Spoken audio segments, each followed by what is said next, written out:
Donc oui, un autre sujet effectivement qui est un peu le pendant de ce que vient de dire ma collègue Edwige Diaz, le harcèlement scolaire qui commence quand même à être un sacré fléau, me semble-t-il, dans l'éducation nationale en général. Je ne vais pas reparler des cas qu'on connaît tous ici, notamment de l'INSEE récemment, qui a mis fin à ces jours. Malheureusement, ça n'est pas la seule.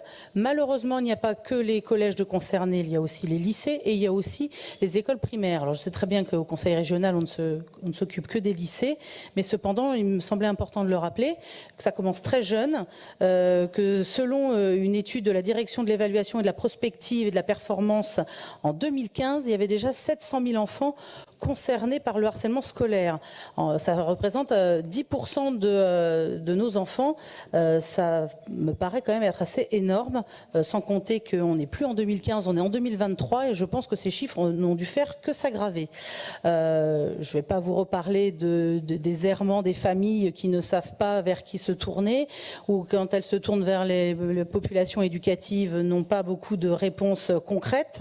Voilà, au nom de sans doute du pas de vague qui fait beaucoup fureur dans l'éducation nationale en ce moment, pour ce sujet-là comme pour d'autres. Je voudrais aussi parler de ces fameuses grilles d'évaluation pour savoir si les situations dans lesquelles les enfants sont confrontés relèvent du harcèlement scolaire ou pas. Il y a deux grilles qui coexistent, une de l'éducation nationale, une de la police nationale qui manifestement ne sont pas les mêmes, donc qui n'aident pas non plus à clarifier la qualification des faits de harcèlement scolaire. Voilà, donc toutes ces politiques ne sont quand même pas très intéressantes pour faire progresser, en tout cas régresser plus exactement le harcèlement scolaire. Et je ne crois pas que les annonces du ministre de ce week-end avec 1 heure sur le harcèlement scolaire, sur l'information de qu'est-ce que le harcèlement scolaire auprès des collégiens, comme ça aux portes des vacances, soient très intéressantes non plus. D'où ma question. En Nouvelle-Aquitaine, notre conseil régional a adopté un certain nombre de dispositifs pour tenter de répondre à cette problématique dans nos lycées, notamment via son plan de prévention et de lutte contre le harcèlement.